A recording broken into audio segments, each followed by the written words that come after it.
এই পৃথিবীতে বর্তমানে জাতিসংঘের তালিকাভুক্ত প্রায় 193টি দেশ রয়েছে। এর বাইরেও আরও দুটি দেশকে তারা পর্যবেক্ষক দেশের তালিকায় রেখেছে। দেশ দুটি হচ্ছে ভ্যাটিকান সিটি এবং ফিলিস্তিন। এইসব দেশের আনাচে কানাচে ধর্ম বর্ণভেদে কোটি কোটি মানুষের বসবাস। ধারণা করা হয় বিশ্বের প্রায় প্রতিটি দেশে কম বেশি মুসলিমদের বসবাস রয়েছে। তাছাড়া বিশ্বে মুসলিম জনসংখ্যা প্রায় 200 কোটিরও বেশি। তবে আপনি জানলে হতবাক হবেন, বিশ্বে এমন কিছু দেশ রয়েছে যেখানে মুসলিমদের প্রবেশ নিষিদ্ধ এবং এইসব দেশে নেই কোনো মসজিদ। শুধু তাই নয়, এই দেশগুলোতে ইসলাম ধর্ম প্রচারের উপর কঠোর নিষেধাজ্ঞা রয়েছে এবং কিছু কিছু ক্ষেত্রে মৃত্যুদণ্ডও দেওয়া হয়। বিশ্বের কোন কোন দেশ এই তালিকায় রয়েছে সেসব দেশ নিয়ে আজকের এই ভিডিওতে আলোচনা করব। ভিডিওটি শুরু থেকে শেষ পর্যন্ত দেখার অনুরোধ রইল।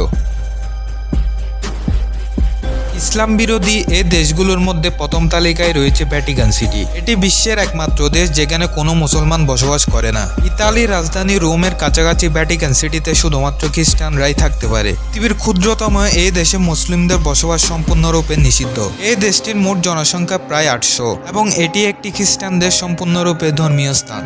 এই তালিকায় 2 নম্বরে রয়েছে সলোমন দ্বীপপুঞ্জ।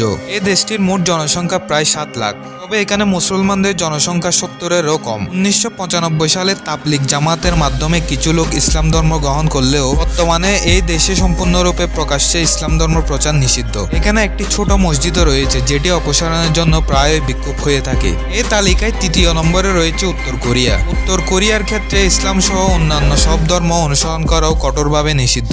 এখানে মন্দির, মসজিদ বা গির্জা নির্মাণ করা আইনগত অপরাধ। বিবিসির সূত্রে জানা গেছে একসময় এখানে মুসলিমদের জনসংখ্যা ছিল 3000, কিন্তু এখন তা প্রায় শূন্যের কাছাকাছি। এখানে যেসব মুসলমান ছিল তারা হয় দেশ ছেড়ে পালিয়েছে, হয়তো সেই দেশেই নিহত হয়েছে। উত্তর কোরিয়ার শাসক কিম জং উন নাস্তিকতায় বিশ্বাসী এবং ইসলাম প্রচার করলে এ দেশে মৃত্যুদণ্ডও হতে পারে।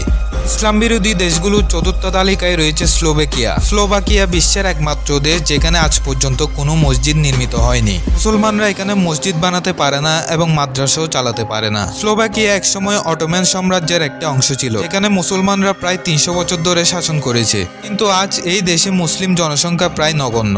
এই দেশটিতে প্রথম হাসপাতালও মুসলিম শাসকদের দ্বারা প্রতিষ্ঠিত হয়েছিল, কিন্তু আজ এই দেশেই মুসলিমদের উপর অনেক বিধিনিষেধ রয়েছে।